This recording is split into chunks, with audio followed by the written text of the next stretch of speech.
So hello hello guys, welcome to group study. और आज हम लोग करने वाले हैं हमारे unit number 3 Java as object oriented programming language. ठीक है, तो स्टार्ट करेंगे।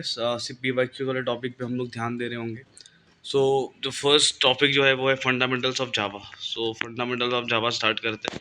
तो टॉपिक का नाम क्या है? Java as object oriented programming. And I am damn sure हम सब ने ऊप्स पढ़ा है लास्ट सेमेस्टर में। तो ये ऑब्जेक्ट ओरिएंटेड प्रोग्रामिंग जावा में या object oriented programming C plus plus में फंडामेंटल सबके सेम ही होते हैं। ठीक है, बस कोडिंग का फ़र्क होता है, सिंटेक्स का फ़र्क होता है। तो हम लोग सब फेमिलियर है ऊप्स कॉन्सेप्ट से।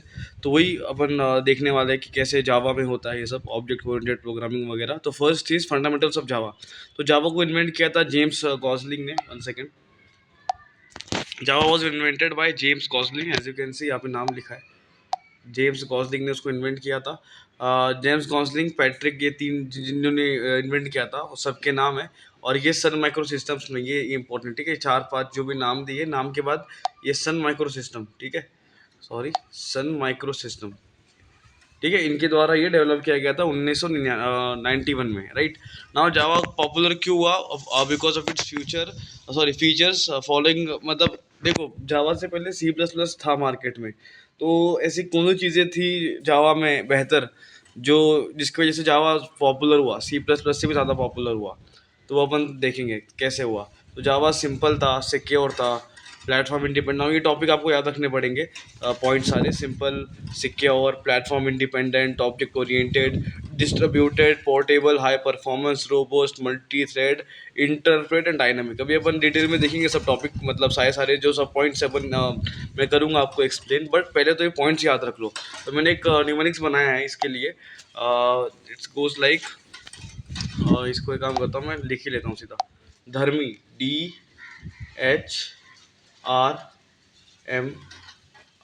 ठीक है, धर्मी। धर्मी, अभी बोलना मैं धर्मी मतलब क्या होता है। ठीक है, बस भी न्यूमेरिक्स बना रहा हूँ, सारे पॉइंट्स कवर करने के लिए मैंने बस एक बनाया है कुछ ऐसा, कुछ सबको मिला के कुछ जो साउंड लॉजिकल करे और मेरे सारे पॉइंट्स कवर हो। आप लोग अपना बना सकते हो न्यूमेरिक्स कुछ बनाना हो तो। अब धर्मी कैसे, ये मैं बताऊंगा। धर्मी देखो, डी से तुम्हारे दो चीज़ें, एक तो डी से तुम्हारा डायनेमिक है और एक डी से है तुम्हारा डिस्ट्रीब्यूटेड। ठीक है, तो तुम्हारा डी खत्म हो गया।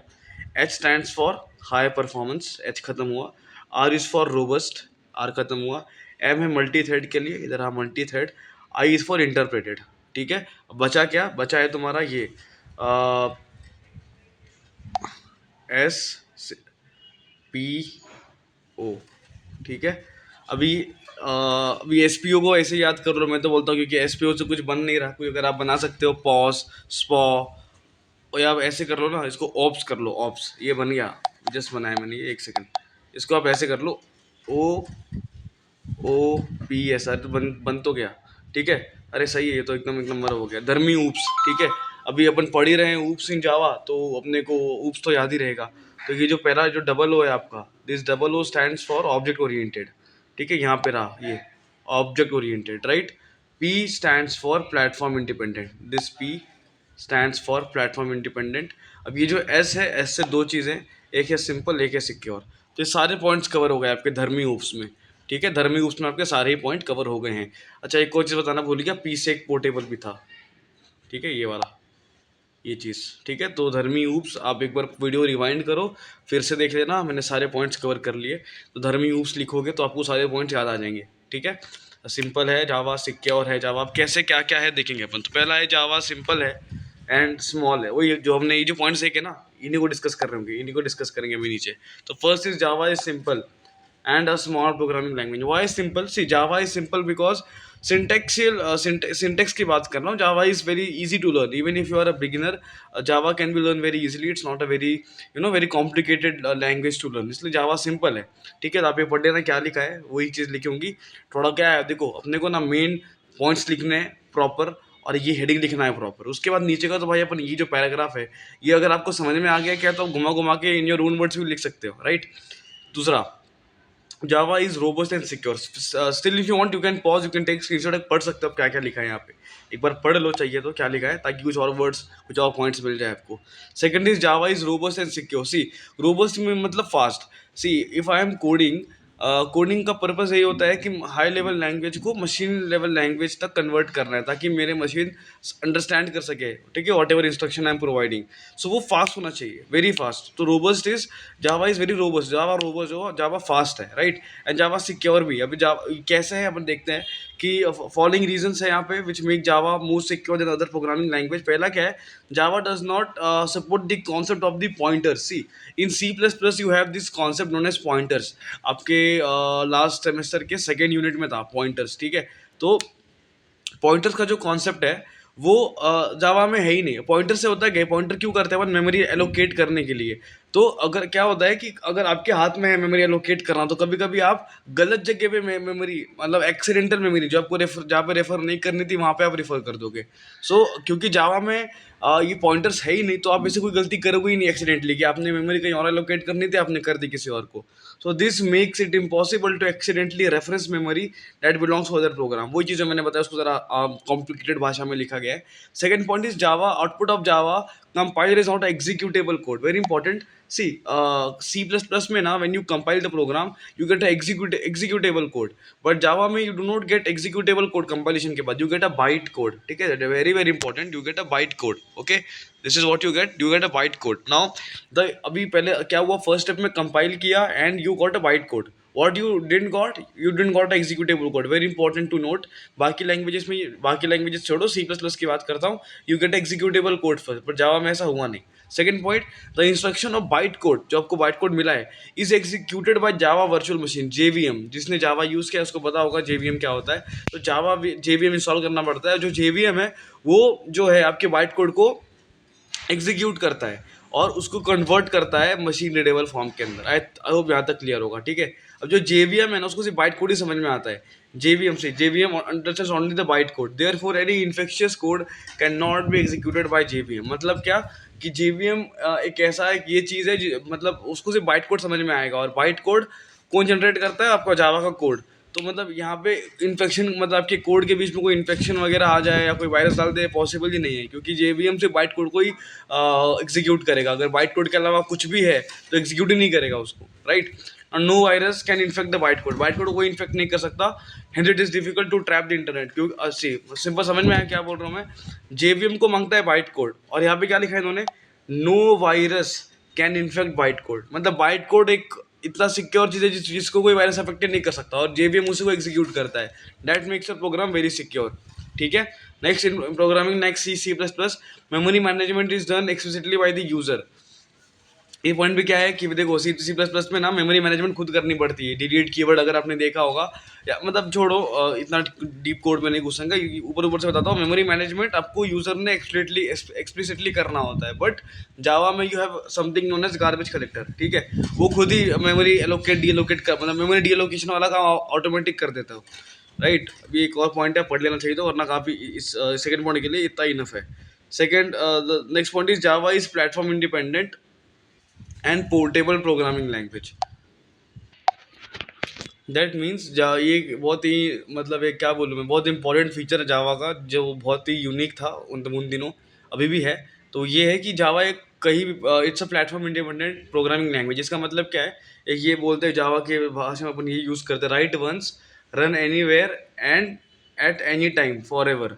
सो सी द थिंग इज, बाकी लैंग्वेजेस में क्या होता है ना, डिफरेंट डिफरेंट ऑपरेटिंग सिस्टम के अलग अलग कॉन्फ़िगरेशंस होते हैं।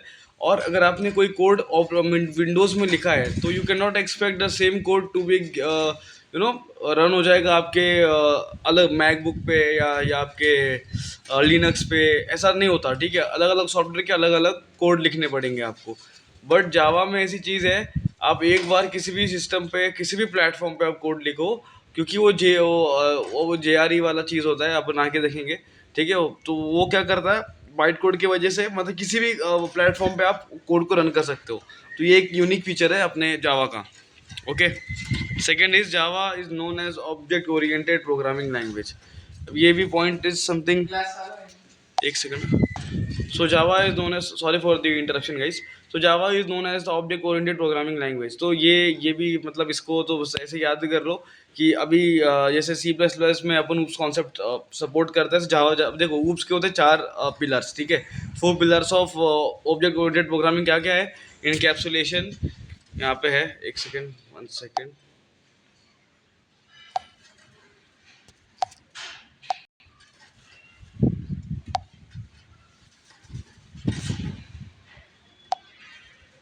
राइट।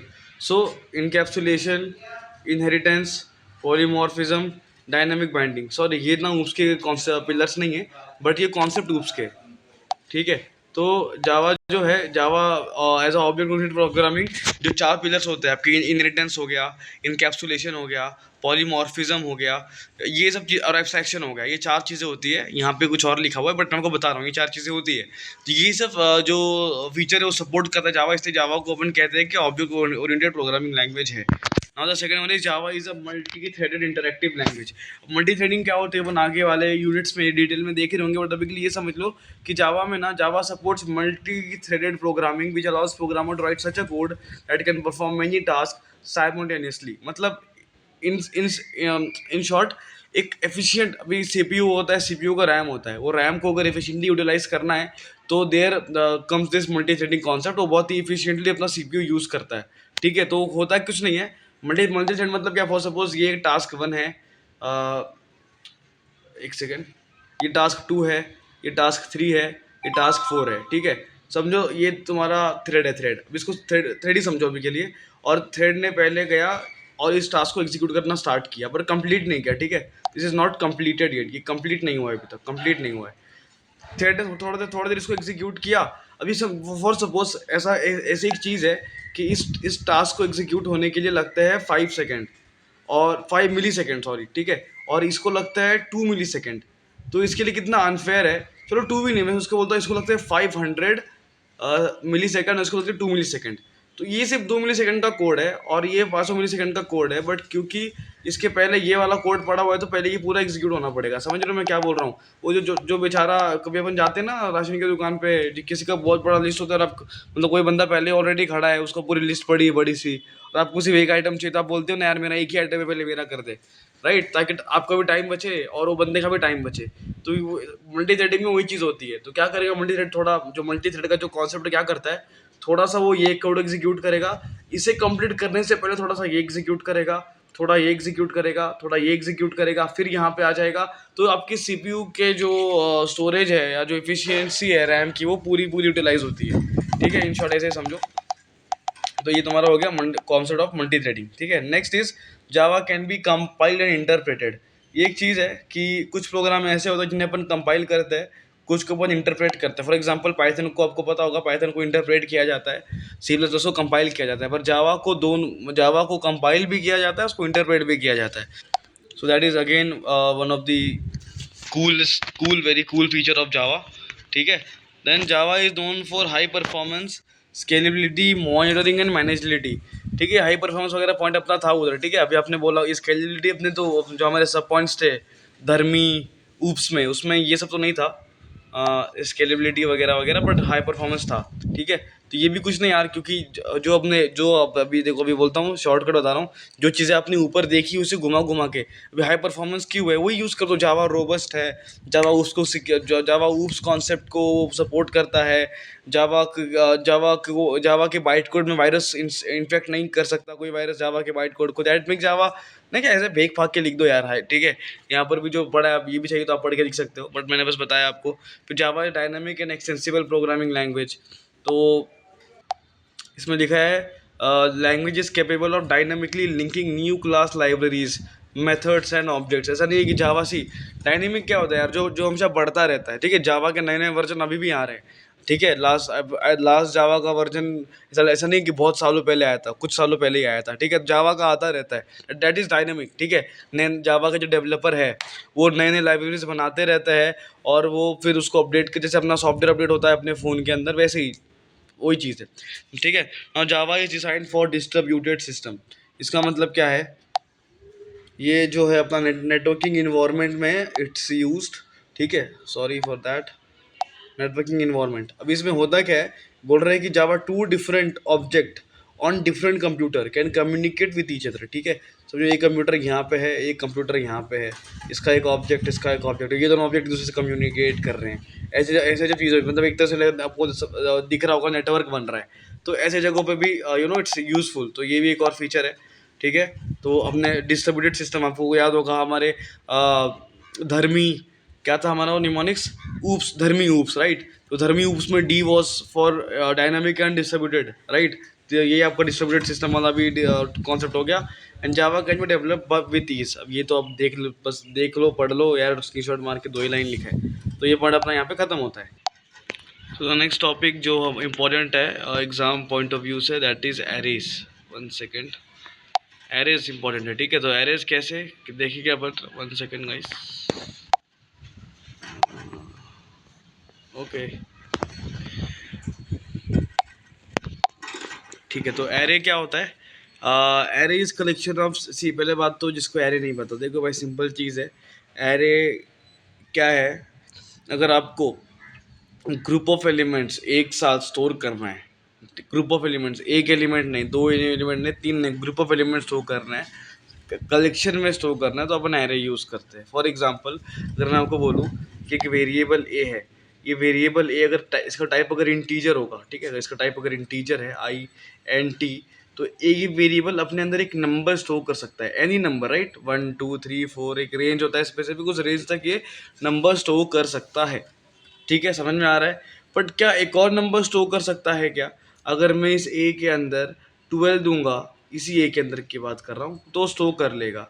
अगर मैं इस ए के अंदर 12 के बाद 13 दूंगा, 14 दूंगा, 15 दूंगा, और मैं एक्सपेक्ट करूंगा कि ए के अंदर ये सारे ही नंबर स्टोर हो जाए, 12 13 14 15, क्या ये नंबर, क्या ये वेरिएबल स्टोर कर पाएगा? नहीं कर पाएगा। तो इसका सॉल्यूशन क्या है? सॉल्यूशन ये है कि आप एक काम करो, आप इस ए को बना दो एक एरे। जैसे आपने इसको एरे बना दिया, फॉर एग्जांपल अगर इसको मैंने एरे बना दिया, तो जैसे अगर ये पहले जो 8 था, अगर वो ऐसे हो गया इंट ए, ऐसा बन गया int A, now it is an array, ठीक है। कुछ लोग ऐसे ऐसे भी लिखते हैं इंट ए। अब ये एरे बन गया है, अब एरे की जो भी साइज होगी, उस साइज के हिसाब से ही अपने अंदर चीज़ें स्टोर कर लेगा, ठीक है। समझ में आई होगी चीज़ें, सिंपल बताया मैंने, ठीक है। कोड कोड नहीं देख रहे अपन, वन शॉट देख रहे, इसलिए अपन कोड नहीं देख रहे। मैंने बाय द वे पर अपने कोर्स में कोड करवाया हुआ है इसका, ठीक है। तो आगे बढ़ते हैं। So array is a collection of similar types of element, पहली चीज़। तो ये सिमिलर वर्ड बहुत इंपॉर्टेंट है। कलेक्शन तो ठीक है, but similar similar is also important, ठीक है। मतलब अगर अगर आपका एरे का टाइप इंटीजर है, तो you can store only integer, मतलब समझ में आया मैं क्या बोल रहा हूँ? फैमिली होती है, अगर मैं इंटीजर बोल रहा हूँ तो एक फैमिली इंटीजर की, बट वही फैमिली वाली ही स्टोर हो पाएंगे उस एरे के अंदर। If I am saying float, तो फ्लोट वाले एलिमेंट्स आएंगे एरे के अंदर, and so on. Using array elements that are having the same data type, वही देखो, same data type can be group together, हो गया। Then if you use bunch of variable instead of arrays, then we have to use large programs of the, सही बात है। अगर आप array के जगह पे बंच ऑफ वेरिएबल यूज करोगे, फॉर एग्जांपल जैसे लास्ट एग्जांपल में जो मैंने जस्ट दिखाया आपको, मैंने क्या किया, एक एरे के अंदर 5, समझो एक एरे बनाया जिसका साइज है 5, तो एक ही एरे के अंदर आपने 5 नंबर स्टोर कर लिए, सही बात है। अगर आप एरे यूज नहीं करते और आप वेरिएबल यूज करते, तो आपको 5 वेरिएबल अलग अलग यूज करने पड़ते, variable A, variable B, variable C, and bunch of variables, that is making your code lengthy, right. And who wants a lengthy code, who wants a lengthy code, right. तो अपने को simple code चाहिए, तो ये भी एक फायदा है अपने एरे का, राइट। नेक्स्ट पॉइंट है आपके एरे में, एरे के टाइप्स होते हैं, एक है 1D एरे, एक होता है 2D एरे, ठीक है। ये भी देखें, कुछ लोगों को पता होगा 1D एरे 2D एरे क्या होता है, बट ठीक है, जिन लोगों को नहीं पता, अभी के लिए समझिए लोगों को 1D एरे 2D एरे होता है। अभी आगे देखेंगे अपन कैसे। पहला है 1D एरे। 1D एरे वही सेम सेम पॉइंट मैंने बताया, collection of similar blah blah ब्ला। इसको इसको आगे बढ़ता है इससे। सिंटैक्स देख लो, सिंटैक्स कैसा है, लिखा है इन्होंने इंट, अच्छा, फॉर दोज C++ से ना थोड़ा तरीका अपना अलग है एरे बनाने का जावा में, तो थोड़ा कंफ्यूजन हो सकता है जो लोग C++ से यहाँ पे आ रहे हैं, बट इतना भी कुछ बहुत बड़ा फर्क नहीं है। You get use to it, okay, once you start coding you get very easily use to it. तो यहाँ पे first you write int, int, ठीक है। सपोज मेरे एरे का नाम है A, int A is equal to new keyword use करके अपन जो है what I will say array बनाते हैं, ठीक है। तो int A is equal to new int, और यहाँ पे यू गिव साइज, ठीक है। मैंने ज़रा लिखने में एक काम करता हूँ, फिर से लिखता हूँ इसको ताकि अच्छे से समझ में आए। Let me C if I can write in text. वैसे टेक्स्ट में क्या होगा ना, बहुत टाइम हो जाएगा लिखने में, ऐसे लिखता हूँ इंट ये अभी राइटिंग में यार गाइस ध्यान में देना, राइटिंग थोड़ी गंदी हो रही है बट चलेगा ना इतना आप लोग को। Int A is equal to, मैं हाथ से लिख रहा हूँ कैसे करो भी, न्यू, ठीक है, इंट, एंड यहाँ पे ब्रैकेट के अंदर यू गिव साइज, इधर यू गिव साइज, ओके। यहाँ पे यू गिव नथिंग, यहाँ पे कुछ नहीं आता है, यहाँ पे साइज आता है 5 6 whatever you want to give. 5 देना है, 6 देना है, यहाँ पे देना है 5 दो, 6 दो, 7 दो, जो देना है दो। समझ में आ गया गाइस कैसे यहाँ पे एरे का, एरे में जावा में कैसे एरे बनाते हैं, समझ में आ गया होगा आप लोग को। तो ये तरीका होता है, इन्होंने बस इसको 2 बार पे बनाया है।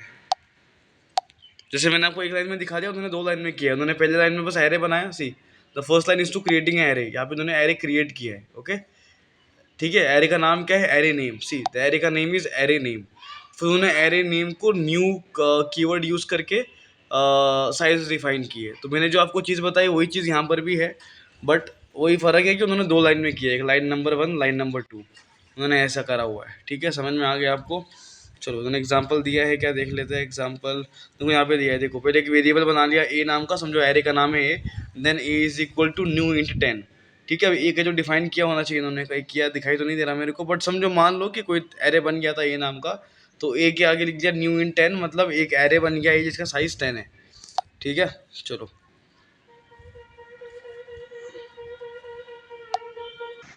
अब ये डायग्राम भी you can draw right after defining what is array. मतलब ना कि एरे के टाइप्स हो गए, देन 1D एरे में आप डीप जाओ, then the syntax how to define allocate memory in the array, then you can draw this diagram. इससे क्या होगा, आपका पेज भर जाएगा। सो क्या है, मार्क्स की मतलब वो पेज भी भर जाएगा और लगेगा कि हाँ भाई कुछ लिखा है। तो फिर एक ये चीज़ हो गई। फिर यहाँ पे लिखा है this means the above mention declaration of array all the elements of the array will get initialised to 0। हाँ मतलब स्टार्टिंग में सब इनिशियलाइज 0 से हो गए, ऐसा बता रहे हैं। Note that always while declaring array in Java we make use of new keyword. तो ये एक और चीज़ है जो आप you can you know add up, annotate, हाँ ये आप चीज़ ऐड कर सकते हो कि ऑलवेज जब भी आप जावा में न्यू कीवर्ड मतलब न्यू कीवर्ड यूज़ करके ही एरे बनाते हो। ठीक है, सी प्लस प्लस में ऐसा अपन नहीं करते थे, यूजुअली कर सकते हैं बट सी प्लस प्लस में अपन जो लोग सी प्लस प्लस से आए वो लोग ने जब भी एरे बनाया होगा mostly without using new keyword बनाया होगा। तो ये चीज़ यहाँ पे नहीं है। Therefore arrays are allocated dynamically in Java. New keyword से क्या होता है, डायनामिकली जो मेमोरी वो एलोकेट होती है जावा के लिए। ठीक है, यहाँ पे एक सिंपल सा कोड है। जैसे आप देखो यहाँ पे क्या है, पब्लिक, अभी ये एक तरीका होता है जावा के कोड का। ठीक है, ये पब्लिक स्टैटिक वॉइड मेन, अभी ये भी जिसको नहीं पता नहीं पता, जिसको पता है वो पता है। देखो बेसिक, जिसको नहीं भी पता, एक बेसिक सिंटैक्स है। ठीक है, अपन कोड में बहुत डीप नहीं जा रहे। अगर आपको बहुत डीप मतलब ऐसा कोड विथ कोड अगर ये चाहिए पूरा चैप्टर, तो आप है मेरे पास एक कोर्स भी, you can reach out to me, मैं बताता हूँ उसके बारे में आपको। सो अभी के लिए देखो कि यहाँ पे उन्होंने क्या किया है, पहले तो उन्होंने एक एरे डिक्लेयर किया है इंट ए। वो ए के बाद जो आई जे है, एक्चुअली आई जे नहीं है, वो बॉक्स है ऐसा वाला, ये बनाना चाह रहे थे वो लोग, ये ऐसा कुछ तो बनाना था, वो आई जे दिख रहा है वो जो है। ठीक है, तो फिर मतलब ए नाम का एक वेरिएबल बन गया जो कि एक एरे है, और नेक्स्ट लाइन में उसको इनिशियलाइज किया है A is equal to new int 10। तो ये जो एरे बना आपका is of type integer and the size is 10। ठीक है, समझ में आया होगा। सिंपल कोड भी लिख लोगे, देखो कितना इजी है। मतलब अगर एग्जाम्पल को आता है कोई एग्जाम में कि एरे के बारे में बताओ, तो कितना इजी है। मतलब स्टार्टिंग से अगर आप देखो तो स्टार्टिंग में एरे का डेफिनेशन इजी था। पहले आप एरे को डिफाइन करो यार अच्छे से, ठीक है, 3-4 लाइन देख लो, एरे को डिफाइन कर दो। बताओ कि अगर आप ग्रुप ऑफ अगर बंच ऑफ वेरिएबल यूज़ करोगे एरे की जगह पे तो बहुत इनकन्वीनियंट हो जाता है। देन आप टाइप पे आ जाओ कि एरे के 2 टाइप होते हैं। फिर आप डिटेल में जाओ, फर्स्ट टाइप के अंदर एक कोड लिखो, ये डायग्राम बना दो, थोड़ा पेज भर गया, अच्छा खासा पेज भर जाएगा इसमें। देन एक कोड लिख दो, उसको दिखा दो आउटपुट। जैसे कि ये जो कोड है इंट इज न्यू इंट 10, कितना ईजी कोड है। और इस कोड में हमने बस क्या किया है, हमने वैल्यू डिफाइन कर दी है। मतलब अब आपको पता होगा एरे में, जैसे कि अगर ये एरे है, ठीक है, और एरे का नाम है ए, और ये बताओ एरे में साइज कितने जगह है, 1 2 3 4, एरे का साइज है 4।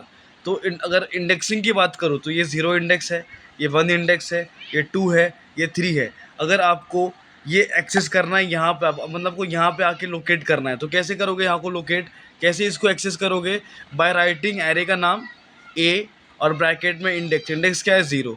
तो जैसे आप 0 बोलोगे मतलब आपको एक्सेस मिल गया है इस लोकेशन का, स्पेसिफिक बस इस लोकेशन का। जब आप बोलोगे ए ऑफ 1 तो आपको स्पेसिफिक इस लोकेशन का एक्सेस मिलेगा, क्योंकि आपने ए ऑफ 1 बोला, राइट। ए ऑफ 2 पे ये लोकेशन, ए ऑफ 3 पे ये लोकेशन एंड सो ऑन। तो हमने बस क्या किया है, लोकेशन को एक्सेस किया है, जैसे कि हमने लिखा ए ऑफ 0, लोकेशन को एक्सेस किया ए ऑफ 0 और वहाँ पे डाल दिया 1, तो मतलब यहाँ पे 1 आ गया। फिर हमने एक्सेस किया लोकेशन इंडेक्स नंबर 1 को जो कि यहाँ पे है, तो वहाँ पे क्या डाला हमने, डाला 2, तो यहाँ पे 2 आ गया, 3 आ गया, 4 आ गया एंड सो ऑन। बहुत सिंपल सा कोड है। लास्ट में बस प्रिंट कर दिया है हमने, एलिमेंट को प्रिंट किया और हमको फिर आउटपुट मिल जाएगा। उन्होंने बस क्या किया, प्रिंट, पूरा एलिमेंट प्रिंट नहीं किया है, बस इंडेक्स 5 पे जो चीज़ थी, इंडेक्स 5 पे क्या था, 6 था। यहाँ पे देखो इंडेक्स 5 पे 6 पड़ा हुआ था, मैंने बस 6 को प्रिंट किया है। सिंपल कोड है यार, ठीक है। आगे बढ़ते हैं। अभी अब देखो, now this is program explanation, जो मैंने आपको एक्सप्लेन किया वो चीज़ उन्होंने एक्सप्लेन करी हुई है। यू कैन वो, मैं धीरे धीरे स्क्रॉल कर रहा हूँ, if you want you can take screenshot and read it out. By the way book होगी आपके पास। अब एक 2D एरे, ठीक है। 2D एरे में कुछ नहीं होता भाई, एक जब 1D एरे में अपन जो एरे बनाते हैं उसे वैसा बनाते हैं, लाइक ऐसा बनाते हैं हम एरे। एक सेकेंड, ए बनाया और ये बॉक्स दिया, तो ये आपका 1D एरे बनता है। जब आप अगर इसी के इंस्टेड अगर आप ऐसे करो, ए के बाद आप बनाओ 2 बॉक्स ऐसे, तो ये आपका 2D एरे बन गया है। आई होप समझ में आ रही होंगी चीज़ें, ठीक है। 2D एरे का बेसिक आइडिया तो होगा ही आपको क्या होता है, बट फिर भी अपन देखेंगे यहाँ पे क्या लिखा है। 2D array are the array in which elements are stored in rows and columns, ठीक है। रो और कॉलम में अपन इसको एलिमेंट में स्टोर करते हैं। अभी देखो एरे ऑलवेज, सी एरे जो टॉपिक है ना, is not a independent topic, ठीक है। Array always come with loops, so you should have you know good enough knowledge of loops, क्योंकि अगर विदाउट लूप एरे होता ही नहीं है, मतलब समझ रहे हो मैं क्या बोल रहा हूँ। जो थोड़ा बहुत कोडिंग की होगी, अपने को एरे को इटरेट करना है, कुछ चीज़ें प्रिंट करनी है, लूप आना ही चाहिए उसके लिए। चलो तो अभी देखते हैं 2D एरे को कैसे यहाँ पे इन्होंने बताया है। तो देखो सेम चीज़ है, फर्स्ट यू राइट टाइप, ठीक है, type of the data, then array का नाम, then new, then type of data, मतलब सेम सिंटैक्स है, बस फ़र्क क्या है, 2 बॉक्स है यहाँ पे। देखो एक बॉक्स यहाँ पे है, एक बॉक्स यहाँ पे है, ठीक है। ये जो इन्होंने गंदा सब कर दिया यहाँ पे, एक्चुअल में 2 बॉक्स थे। वो दिखने में आपको आई जे और आई जे दिख रहा होगा, but it's not I J, it's box, ठीक है। कुछ प्रिंटिंग मिस्टेक है यहाँ पे, इसलिए वो दिखाई नहीं दे रहा अच्छे से। तो उन्होंने क्या किया है, बस बॉक्स वाली गलती कर दी है, ठीक है। बॉक्स की जगह पे आई जे दिख रहा है। अभी एक अच्छा यहाँ पर कहीं लिखा होगा तो मैं दिखाऊँ आपको। जैसे देखो यहाँ पे उन्होंने एक एरे बनाया है, टाइप इन टीचर, तो कैसे लिखा उन्होंने, मैं लिख के दिखाता हूँ। उन्होंने लिखा इंट, 1 सेकेंड, इंट, ठीक है। मान लो एरे का नाम है ए, 2 बॉक्स दे दो, देन न्यू कीवर्ड, मैं नीचे लिख रहा हूँ, ठीक है, क्योंकि यहाँ पे स्पेस नहीं है, मैं नीचे लिख रहा हूँ। न्यू इज इक्वल टू, यहाँ पे आनी थी चीज़ ये, बट मैं ये इसको यहाँ पे लिख रहा हूँ, न्यू, वापस इंट, एंड इंट के बाद आप दे दो साइज़, कितनी देनी है आपको, मानो मेरे को देनी है 5, तो 5 और 6, तो मैंने 5 और 6, समझ में आ रहा है, मतलब 5 रोज है और 6 कॉलम है। This is how the syntax is, ठीक है, 2D एरे के लिए। देखो यहाँ पे वही चीज़ है। देखो एक्चुअली ना 2D एरे ना बस इतना ही नहीं होता, नहीं क्या, रोज एंड कॉलम, इससे इंटरेस्टिंग चीज़ें भी है समझने के लिए कि कैसे ये 5 और 6 क्या है। बट वही है, 1 शॉट पे कर रहा है, पर मैं आपको उतना डीप नहीं बता सकता अभी, बट समझ रहे हो ना। अभी बेसिक तो चीज़ आपको समझ में आ ही रही होगी कि कैसे यहाँ पे क्या चीज़ काम करती है। फ़र्क इतना ही है बस यहाँ पे कि हमने 2 बॉक्स दिए हुए हैं। बट फॉर जस्ट मतलब जो लोग क्यूरियस होंगे, कहीं से भी अगर आपको कुछ रिसोर्सेज मिलता है, अगर आपके पास टाइम है और आप इंटरेस्टेड हो, तो आप देखोगे अगर, क्योंकि एरे बहुत इंटरेस्टिंग टॉपिक है, 2D एरे वगैरह। आप यूट्यूब में नहीं बोल रहा, मेरे कोर्स से करो, यूट्यूब पे भी देखो, बहुत इंटरेस्टिंग चीज़ है ये, कि कैसे अपन मेमोरी एलोकेशन कैसे होता है, एक मेमोरी मैप बनाते हैं हम लोग, कैसे ये 5 और 6, कंप्यूटर को थोड़ी समझ में आएगा कि 5 रो और 6 कॉलम है, कंप्यूटर कैसे उसको अंडरस्टैंड करता है। It's very interesting. लाइक अगर आपको, मतलब मैंने बस बता दिया कि अगर आप किसी को है इंटरेस्ट तो you can go ahead with that, okay. आगे बढ़ते हैं अपन। नेक्स्ट इन्होंने कोड दिया है, वो कोड आप देख लेना यार, ठीक है, कोड देख लेना। कोड क्या है यहाँ पे, इन्होंने एक एरे बनाया साइज़ 13 का। देखो यहाँ पे क्या किया है, एक एरे, पहले इसको मैं इरेज करूँ, बहुत गंदा सा हो गया है, ठीक है। तो उन्होंने पहले एक बनाया है एरे, देखो यहाँ पे एक एरे बनाया, यहाँ पे एक एरे बनाया साइज़ 13 का, ठीक है। फिर क्या किया है यहाँ पे, फॉर लूप यूज़ किया है, ठीक है। और फॉर लूप यूज़ करके, अच्छा, नेस्टेड फॉर लूप यूज़ करके बस वैल्यू फिल किए होंगे। हाँ देखो, फॉर लूप के अंदर एक और फॉर लूप है, और फिर कुछ तो वैल्यूज़ प्लेस किए हैं, कुछ तो मैनिपुलेशन किया है, और उसके बाद फिर प्रिंट किया है। तो ये देखो 10, 20, 30, 40, 50, 60, मतलब बेसिकली सिंपल सा ही कोड है, ज़्यादा हार्ड नहीं है, ठीक है। ये जो लूप है ये प्रिंट करने के लिए है, फर्स्ट लूप इनपुट लेने के लिए था, सेकंड लूप तुम्हारा प्रिंट करने के लिए। चलो आगे बढ़ते हैं। यहाँ पे एक और कोड दिया है। कोड है write a program in Java to perform the addition of two matrix. Addition का मैट्रिक्स ऐड करने का, ये सब कोड अगर आपको इंटरेस्टेड हो, मैंने आपको बताया क्या करना है, ठीक है। कोड कोड सिर्फ कोड ही है यहाँ पे, आगे बस। नेक्स्ट टॉपिक क्या है? String handling. और next topic is string handling. ये देखते हैं अभी कैसे होता है। अभी स्ट्रिंग हैंडलिंग बोल के उन्होंने बस स्ट्रिंग ही बताया होगा। स्ट्रिंग है इस collection of characters in Java. String defines the object. देखो जावा में एक चीज़ है, बताता हूँ मैं आपको। जावा में ना, और जैसे कि हमने देखा, एक तो ये चीज़ ना बता रहा हूँ मैं, विदाउट कोड बता रहा हूँ तो शायद इतनी अच्छे से समझ में ना आए। बट एक और चीज़ है कि जावा में ना सब कुछ ऐसा ऑब्जेक्ट अपन डील करते हैं। Everything is dealt as a object in Java. So is the new keyword होता ही इसलिए, न्यू कीवर्ड होता ही ये रेफरेंसिंग के लिए यूज़ करते हैं अपन दिस न्यू कीवर्ड। तो सब कुछ स्ट्रिंग भी एक क्लास है जावा का, एक मतलब ऑयल से एक pre defined built in class है। जब भी आप एक नया स्ट्रिंग बनाते हैं ना, तो अपन उसको ऑब्जेक्ट बना के एक स्ट्रिंग बनाते हैं। मतलब दो तरीके होते हैं स्ट्रिंग के। एक तो होता है ऑब्जेक्ट न्यू कीवर्ड यूज़ करके, और एक दूसरा वाला एक तरीका होता है जिसमें सिर्फ लिटरल यूज़ करते हैं। वही सब चीज़ें कोड में बेटर समझ में आएंगी, बट जस्ट मैंने आपको एक ओवरव्यू दे दिया है कि ऐसा चीज़ें होती है स्ट्रिंग के अंदर। तो अब इतना मैं कॉम्प्लिकेट नहीं कर रहा इसको। टॉपिक देखते हैं कि string is collection of characters. पहली बात, स्ट्रिंग होता क्या है bro? String is nothing but collection of the characters. ये बात आपको पता ही होगी, ठीक है। कैरेक्टर मतलब क्या? A is a character, B is a character, C is a character. अगर मैं इन सबको कलेक्शन बना दो तो उसको स्ट्रिंग बोलते हैं। तो जावा को in Java strings defines the object ऐसा डिफाइन किया गया है। We can make use string to denote the collection of characters. Let us take a look at the sample. क्या सैम्पल है देखते हैं भैया। चलो देखो, इन्होंने स्ट्रिंग बनाया है यहाँ पे। देखो ये पब्लिक, ये ना एक सिंटैक्स है जैसे कि सी प्लस प्लस का सिंटैक्स होता है आपको, अगर आपको याद हो, hash include IO stream using namespace STD int main return zero. This is basic template. हर सी प्लस प्लस के कोड में आपको ये टेम्पलेट दिखेगा। वैसे ही जावा में आप बेसिक चीज़ ये देखोगे, ठीक है। क्लास, सॉरी, क्लास स्ट्रिंग, ये मतलब ये स्ट्रिंग डेमो तो बस क्लास का नाम है, but you can give any name. यहाँ पे स्ट्रिंग डेमो है, आप कुछ अपना नाम दे दो, ठीक है। स्ट्रिंग योर नेम या जस्ट स्ट्रिंग या सिर्फ demo, what ever you want. और ये क्लास के नीचे, क्लास के अंदर ये पब्लिक स्टैटिक वॉइड मेन, ठीक है। फिर ये जो सिंटैक्स है टेम्पलेट, ये आपको हर एक कोड में मिल ही जाएगा। अब इसके अंदर की चीज़ें वेराई हो सकती है, जैसे कि यहाँ पे हमने जो चीज़, ये जो कंटेंट है, जो मसाला है इसके अंदर, ये जो कंटेंट है ये हर एक कोड में अलग अलग हो सकता है, बट जो बेसिक सिंटैक्स है वो इट रिमेन सेम। अब यहाँ पे हमने क्या किया, हमने एक स्ट्रिंग बनाया है। देखो, जब भी आप किसी क्लास को बना, जैसे कि आप देखो स्ट्रिंग का एस कैपिटल है, ठीक है, डिनोट कर रहा है कि अपन किसी क्लास मतलब ये जो स्ट्रिंग है क्लास है, ठीक है। तो हम उसका बना रहे हैं ऑब्जेक्ट, उसको रेफरेंस दे रहे हैं। तो कैसे बनाया है? String S. अब यहाँ पे स्ट्रिंग क्यों लिखा मैंने आपको बताया, ठीक है। अब एक और चीज़, छोटा एस नहीं, आप बड़ा एस याद रखना। छोटा एस नहीं लिखते अपन, बड़ा एस लिखते हैं। तो string S is equal to hello how are you. इसको ना देखो दो तरीके से बनते हैं ये स्ट्रिंग के ऑब्जेक्ट। ये जो बनाया है इन्होंने लिटरल तरीका यूज़ किया है, मतलब लिटरल मतलब ये वाला डबल कोट्स वाला। ऐसे एक स्ट्रिंग बनता है, और एक स्ट्रिंग बनता है यूजिंग न्यू कीवर्ड। तो वो अभी दिया नहीं है, कभी अगर आगे जो होगा एग्जाम्पल में तो आई विल शो यू। तो इन्होंने बस यहाँ पे एक स्ट्रिंग बनाया है एस, और एस में डाला है हेलो हाउ आर यू, उसको प्रिंट किया है। तो बहुत इजी कोड है, कुछ हार्ड कोड नहीं है। तो यहाँ पे उन्होंने एक्सप्लेन किया है कि in Java it can be represented as sequence of characters close with in the double quotes, ठीक है। फिर example, string S is equal to how are you, एक स्ट्रिंग बनाया एस नाम का, उसमें प्रिंट कर डाल दिया how are you. Basically explain किया है उस कोड को। अच्छा, ये यहाँ पे देखो क्या लिखा है, char S T R program. Again ये जो एस टी आर के बाद ना, they were suppose to give ऐसा ब्रैकेट, ठीक है। उन्होंने पता नहीं क्या प्रिंटिंग मिस्टेक है। तो कभी कभी अब ऐसा भी देखोगे कि हम लोग क्या करते हैं कि एक एरे बनाते हैं कैरेक्टर्स का। जैसे कि अभी एरे बनाया कैरेक्टर्स का, मतलब क्या, मैं ग्रुप ऑफ कैरेक्टर स्टोर कर सकता हूँ। जब मैंने ग्रुप ऑफ कैरेक्टर स्टोर किया, जैसे कि PROGRAM, तो ये क्या है, ग्रुप ऑफ कैरेक्टर है।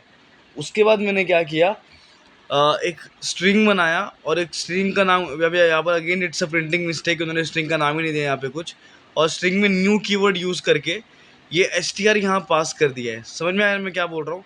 एस टी आर क्या था? एरे था। एस टी आर क्या था? एक एरे था। किसका एरे था? Character type. देखो यहाँ पे लिखा है CHAR, कैरेक्टर का एरे था, जिसमें तुम्हारा ROGGGRAM, ऐसे चीज़ें स्टोर थी, राइट। अब मैंने क्या किया, इस पूरा का पूरा str को ऐसा पैरामीटर पास किया है मेरे यहाँ पे, तो ये मतलब ये पूरा प्रोग्राम ही उठ के यहाँ पे मेरे स्ट्रिंग में आ गया। अब समझ में आ गई होंगी, ठीक है। अभी इसके बाद finding length of the string. अभी लेंथ वगैरह निकालना इजी होता है यार जावा में। जावा का जो स्ट्रिंग है, स्ट्रिंग क्लास है, it has given us various inbuilt method, उसको अपन यूज़ करके लेंथ निकाल सकते हैं। जैसे कि यहाँ पे लेंथ इन्होंने दिया हुआ है, लेंथ, लेंथ के आगे ब्रैकेट, तो उन्होंने एक कोड भी दिया होगा। हाँ हाँ, एक सेकेंड, देखो यहाँ पे लिखा है। पहले उन्होंने क्या किया, देखो सेम चीज़ है, एक कैर बनाया str नाम का, ठीक है, उसमें लिखा प्रोग्राम, और पूरा का पूरा एक न्यू स्ट्रिंग बनाई एस नाम की। देखो यहाँ पे string S is equal to new string, तो क्या किया, एक एस बनाई। देखो यहाँ पे न्यू कीवर्ड यूज़ किया है। मैंने आपको बताया ना, दो तरीका होता है। एक होता है लिटल तरीका, जिसमें हम बस डबल कोट्स में स्ट्रिंग बनाते हो। एक तरीका होता है न्यू। क्या होता है, बिगिनर में जब आप नए नए कोड देखते हो और देखते हो यार स्ट्रिंग कभी लिटरल यूज़ करके बना रहे हैं, कभी न्यू कीवर्ड यूज़ करके बना रहे हैं, और अगर कॉलेजेस में अच्छे बताया नहीं अच्छे से कि हाँ दो तरीके होते हैं, तो बहुत कंफ्यूज हो जाते हैं बच्चे कि यार ये क्या है, दो तरीका क्या है, दोनों कितने अलग है, कुछ सिमिलर भी नहीं है इन दोनों में। और फिर क्या होता है, मतलब कोडिंग से इंटरेस्ट ही लूज़ कर देते हैं हम लोग।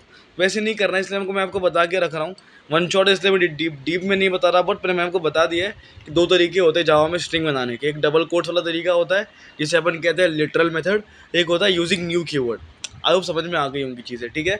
यहाँ पे क्या किया है, पहले हमने एक एरे बनाया कैर str नाम का। str के बाद वो जे नहीं है, एक्चुअली वो ब्रैकेट है, जो उन्होंने जे लिख दिया है, पता नहीं क्या प्रॉब्लम है इनकी। उन्होंने एक कैरेक्टर बनाया str नाम का, उसमें फीड कर दिया PROGRAM। फिर उन्होंने एक स्ट्रिंग बनाई एस नाम की, और उसके अंदर न्यू str, ब्रैकेट के अंदर पूरा ये str जो स्ट्रिंग थी आपकी वही पास कर दी। तो उससे क्या होगा, आपका पूरा का पूरा प्रोग्राम उठ के यहाँ पे आ गया है। और हमारा the motive was to see length method, तुमने को यहाँ पे यूज़ किया है लेंथ।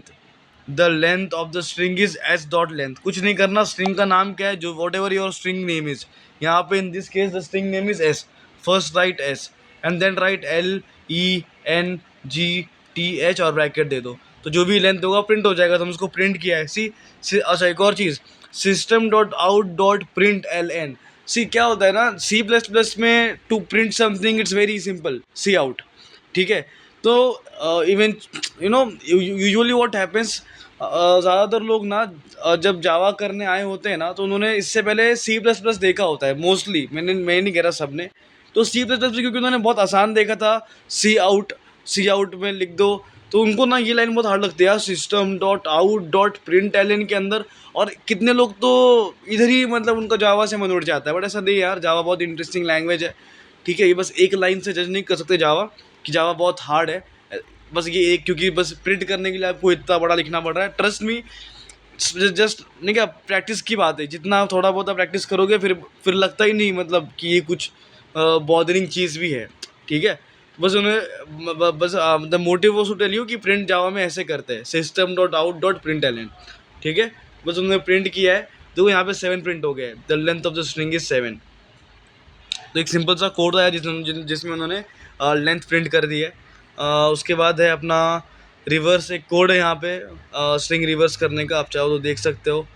कॉनकैटिनेशन, कॉनकैटिनेशन तो आई होप पता ही होगा थोड़ा बहुत। तो when you when you want to add two strings, ठीक है, addition of two string is known as concatenation. इसको प्लस सिंबल यूज़ करके करते हैं, ठीक है। जैसे उन्होंने यहाँ पे क्या किया है, एक स्ट्रिंग फ्रूट बनाई है। देखो यहाँ पे जो स्ट्रिंग बनाई है न्यू कीवर्ड यूज़ करके बनाई है, राइट। तो string fruit is equal to new string mango. तो एक एक उन्होंने बनाया है फ्रूट नाम का स्ट्रिंग, और उन्होंने क्या किया, फिर प्रिंट कैसे किया है, पहले प्रिंट किया आई लाइक लिटरल के अंदर, ठीक है। आई लाइक के बाद लिख दिया fruit and then very much. तो जब प्रिंट किया तो कैसे प्रिंट होगा, I like fruit very much होगा क्या, नहीं, फ्रूट इज अ स्ट्रिंग, ठीक है। और इसके अंदर स्टोर क्या है भाई, इसके अंदर स्टोर है मैंगो। आपका प्रिंट होगा I like mango very much, ठीक है। ज़्यादा हार्ड नहीं था ये, तुम्हारा कॉन्केट का एक कोड हो गया। देन कैरेक्टर एक्सट्रैक्शन कैसे करते हैं, देखो स्ट्रिंग में बाय डिफ़ॉल्ट स्ट्रिंग जो होता है ना, I told you what is string, collection of characters, ठीक है। तो जिस कलेक्शन में मतलब उसको स्टोर किया है सीक्वेंस में, तो उसको ना बाय डिफ़ॉल्ट इंडेक्सिंग होती है 0 से, ठीक है। ये चीज़ ऐसा होती है ऐसे स्ट्रिंग के अंदर। तो अगर आपको कुछ एक्सेस करना है, कुछ एक्सट्रैक्ट करना है स्ट्रिंग में से, तो you can do it by using this function char at index. ठीक है, सिंपल होता है, कैर एट लिख के और जो भी इंडेक्स पे जो चीज़ें जब आपको एक्सट्रैक्ट करनी है आप डाल दो इंडेक्स, वो चीज़ आप एक्सट्रैक्ट कर लोगे।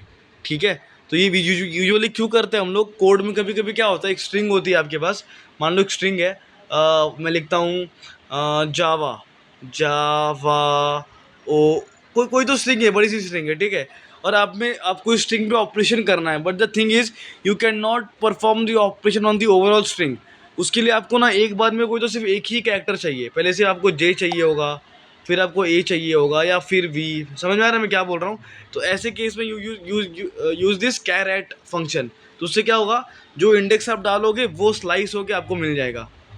ठीक है सब, तो फिर मतलब आप फिर एक सिंगल कैरेक्टर पे आप, मतलब एक पूरी स्ट्रिंग में से आपने एक सिंगल कैरेक्टर निकाला और उस पर आप ऑपरेशन परफॉर्म कर सकते हो।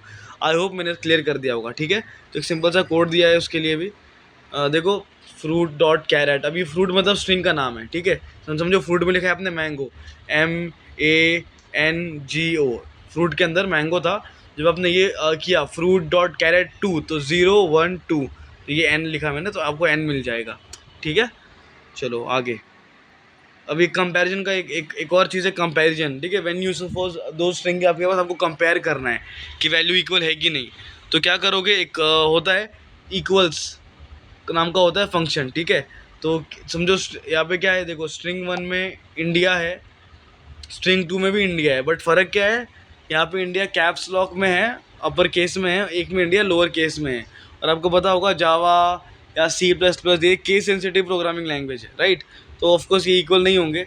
तो यहाँ पे उन्होंने लिखा है, कैसे किया है उसको, देखो यहाँ पे कैसे लिया है, 1 सेकेंड, str=str2। ठीक है, मतलब str1, sorry, string one equal to 2।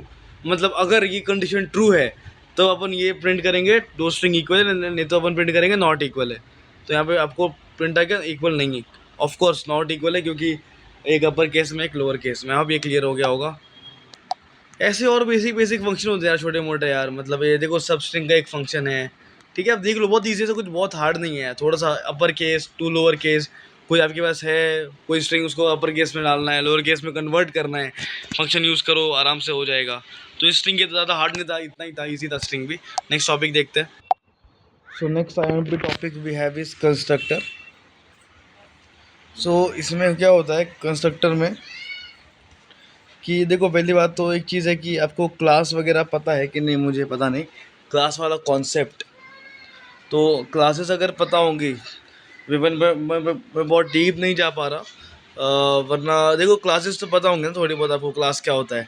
ठीक है, तो क्लास का ये चीज़ ज़रा हार्ड हो गई यार, बट चलो मैं एज्यूम कर रहा हूँ, वन शॉट है तो मैं अभी पूरा तो नहीं कोड बता पाऊँगा, पर क्लास सबको पता होगा। ठीक है, जो चीज़ है कंस्ट्रक्टर, ये होता है क्लास के अंदर है। इसका काम क्या होता है ना, उसका नाम में लिखा है कंस्ट्रक्ट, जाहिर सी बात है कुछ तो बना रहा है ये, तभी इसका नाम है कंस्ट्रक्टर। तो इसको यूज़ क्यों करते हैं ना, देखो पहली बात तो एक चीज़ आपको सबको पता होगी, like I am damn sure, oops अभी नहीं है, ऊप्स आपको लास्ट टाइम भी था। तो लास्ट टाइम बस C++ के अंदर था। तो एक चीज़ तो आपने पता होगी कि the name of the class and the name of the constructor is always same, right. ये चीज़ तो सबको पता है। अब इसको क्यों नाम सेम है, ये बात यहाँ पर भी अप्लाई होती है। यहाँ पर भी जो क्लास का नाम होता है और जो आपके नाम होता है कंस्ट्रक्टर का, ये सेम होता है। ठीक है, ये पहली चीज़ हो गई। सेकंड चीज़ ये हो गई कि एक कंस्ट्रक्टर ऐसा होता है ना, मतलब एक ऐसी चीज़ है कंस्ट्रक्टर जिसको आप, अगर आप खुद से इन्वोक नहीं कर पाओगे, जैसे कि ये अपन टॉपिक पढ़ रहे हैं, तो हमने अब जैसे कि देखो एग्जांपल इस कोड में हमने एक बनाया हुआ है, this is your default constructor, this is your parameterise constructor, but ये सब हमने खुद बनाया हुआ है।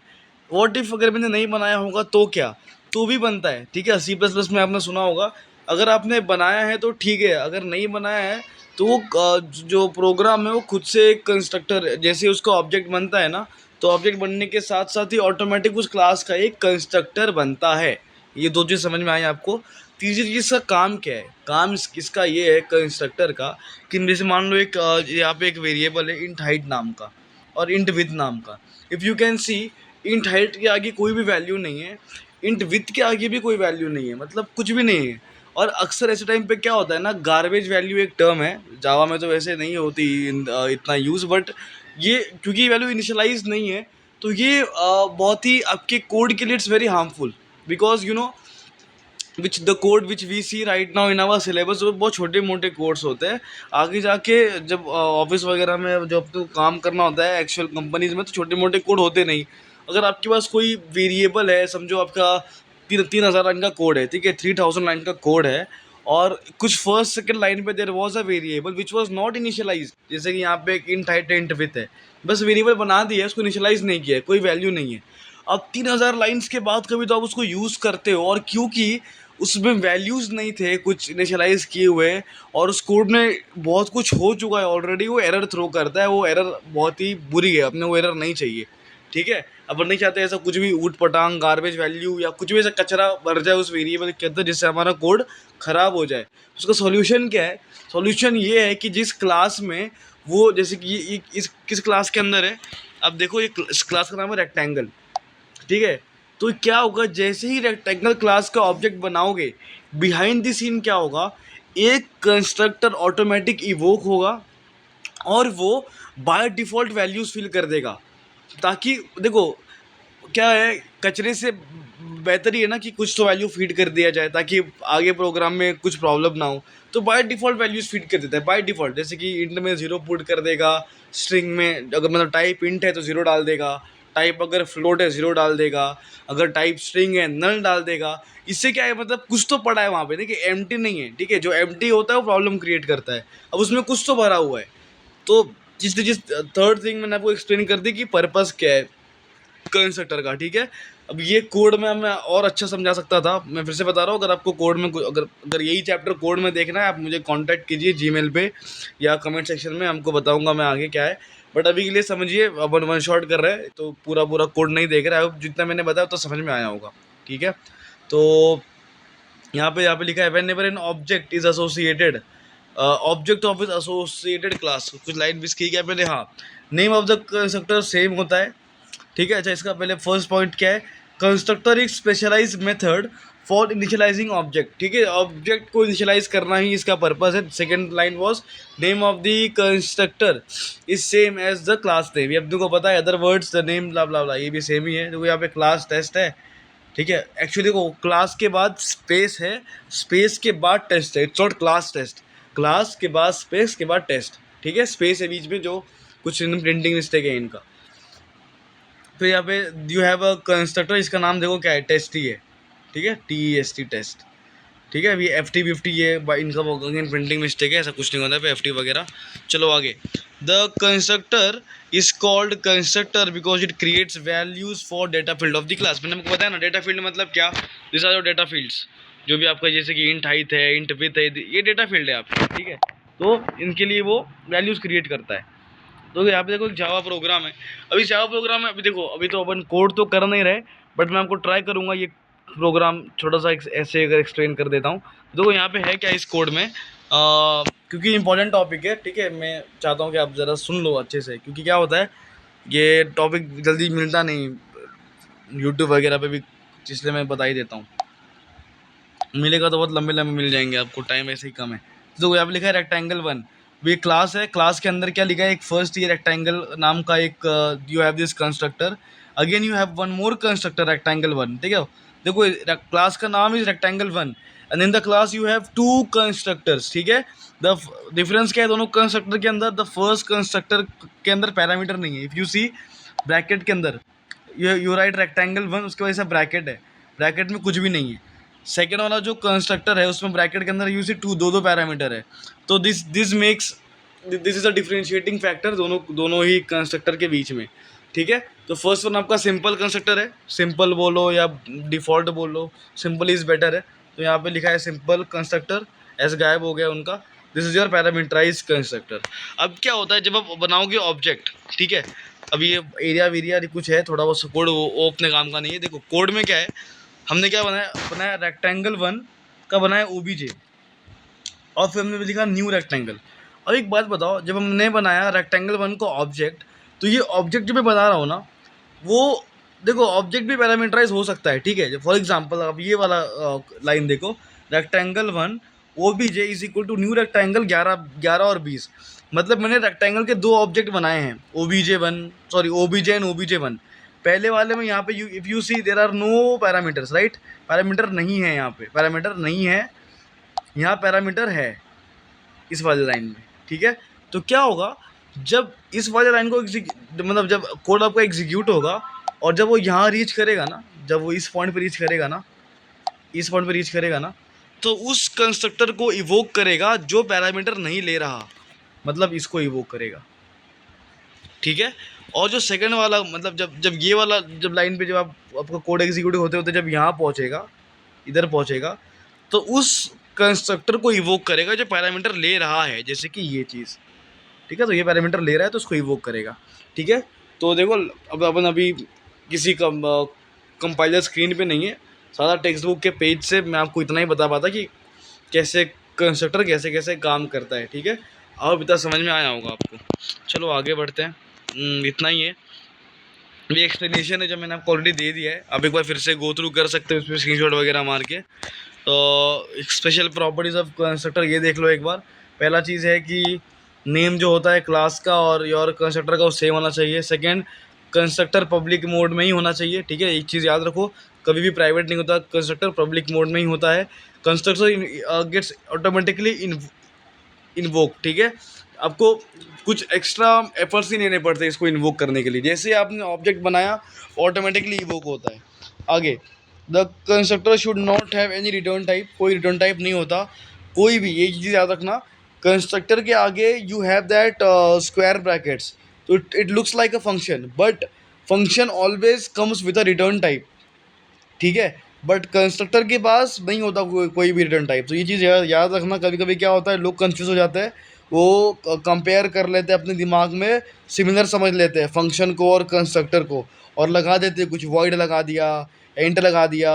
कुछ नहीं लगाना, ठीक है, वॉइड भी नहीं लगाना, इनफैक्ट वॉइड भी नहीं लगाना होता। चलो आगे, the constructors can not be use as a member of a union या स्ट्रक्चर का मेंबर नहीं होता है constructors. Can have default argument, argument हो सकता है कंस्ट्रक्टर के पास। Constructors can not be inherited, ठीक है। अब जब इनहेरिटेड पढ़ोगे तो आपको समझ में आएगा कि क्या कैसे ये चीज़ काम करती है डिटेल में। बट अभी के लिए समझो कि इनहेरिट नहीं होता कभी भी कंस्ट्रक्टर। बट एक चीज़ होती है कि डिराइव क्लास के थ्रू आप कॉल कर सकते हो। मतलब डिराइव क्लास का जो, डिराइव क्लास मतलब बच्चा क्लास या बेटा क्लास, तो बेटा क्लास जो है वो इवोक कर सकता है अपने पापा क्लास के कंस्ट्रक्टर को, बट इनहेरिट नहीं कर सकता।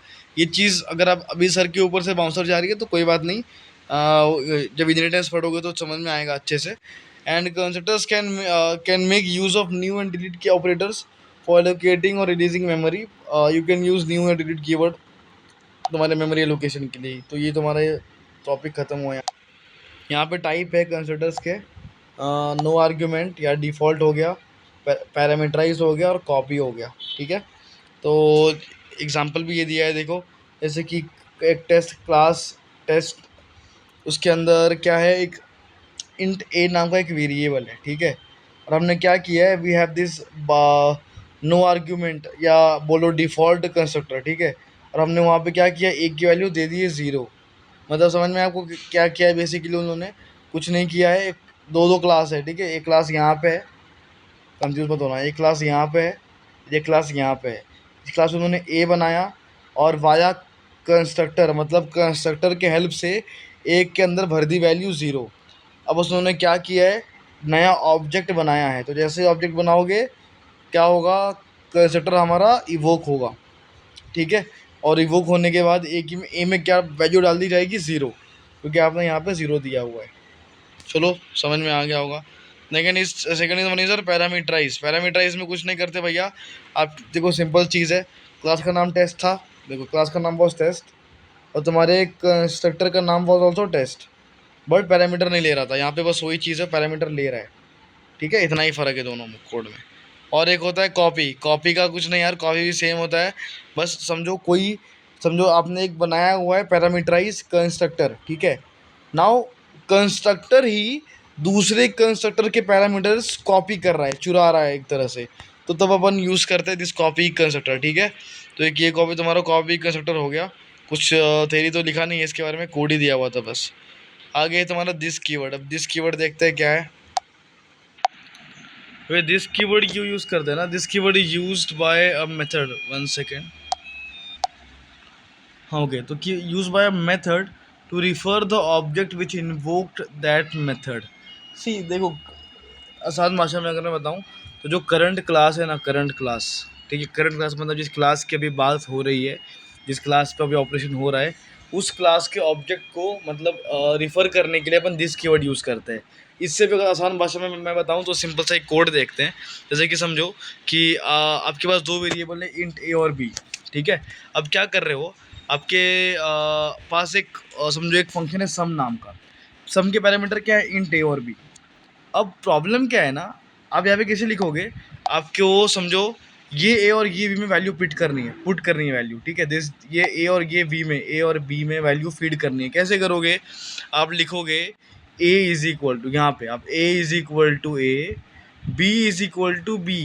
ये ए और ये ए, ये बी और ये बी क्या होता है, ये लोकल में घुसूंगा तो फिर अगेन कंफ्यूज होगा, बट समझो इतना ही समझो सिंपल भाषा में, तुम्हारे कंपाइलर कंफ्यूज हो जाता है कि भाई करना क्या है, ये वाला ए कौन सा है, ये वाला ए कौन सा है, कौन से ए को कौन से के अंदर डालना है। इस कंफ्यूजन की वजह से क्या हो जाता है, कोड रॉन्ग हो जाता है। तो अपन क्या, इस कंफ्यूजन को अवॉइड करने के लिए अपन दिस कीवर्ड यूज़ करते हैं। तो दिस कीवर्ड रिफर करता है कि जो क्लास, अभी क्लास कौन सा है, ये क्लास का नाम क्या है, डेमो, ये सॉरी डेमो है ना, हाँ दिस दिस डेमो। तो ये दिस डेमो क्लास का जो ए वेरिएबल है, ये ए का मतलब वो है, तो ये ए का मतलब क्लास डेमो का ए वेरिएबल, और ये बी का मतलब क्लास डेमो का बी वेरिएबल, ये वो स्पेसिफाई कर देता है। तो उसको समझ में आता है, अच्छा ये जो ए है ये तुम्हारे डेमो का ए वेरिएबल, और इसके अंदर मुझे ये ए पुट करना है, ये वाला ए जो यहाँ पे पड़ा हुआ है ना, ये वाला ए, ये वाला किधर गया ये। और दूसरा बात, जो ये जो उसके बगल में जो बी है, वो मुझे इस क्लास की जो बी वेरिएबल, उसमें मतलब उसका जो कन्फ्यूजन था वो दूर हो जाता है basically, as simple as that. तो इसलिए अपन यूज़ करते हैं तुम्हारा दिस कीवर्ड। तो इसी के साथ ये भी एंड टॉपिक यही था। इसके अभी इसके बाद तुम्हारा चैप्टर भी ख़त्म हो गया। कुछ और टॉपिक्स अगर आपको लग रहे हैं PYQs में अगर पूछे गया, मैंने मिस कर दिया है, तो कमेंट सेक्शन में डालना। अगर ज़्यादा कमेंट्स हुए उस पर एक ही किसी टॉपिक पे, तो मैं बना दूंगा उस पर वीडियो। चलो, thank you so much. And please अगर अगर यहाँ तक वीडियो देखा है, मतलब समझ में आ रहा है आप लोग को, अप्रिशिएट करो उतना। अगर अच्छा लगा है तो शेयर करो जिनके एग्ज़ाम्स पास आ रहे हैं। आई थिंक 16 से ही हैं आपके एग्ज़ाम्स। तो जो आपके दोस्त होंगे जिनको गरज है अभी एग्ज़ाम के पास में पढ़ने की, उनको प्लीज़ फॉरवर्ड कर दो। Thank you so much.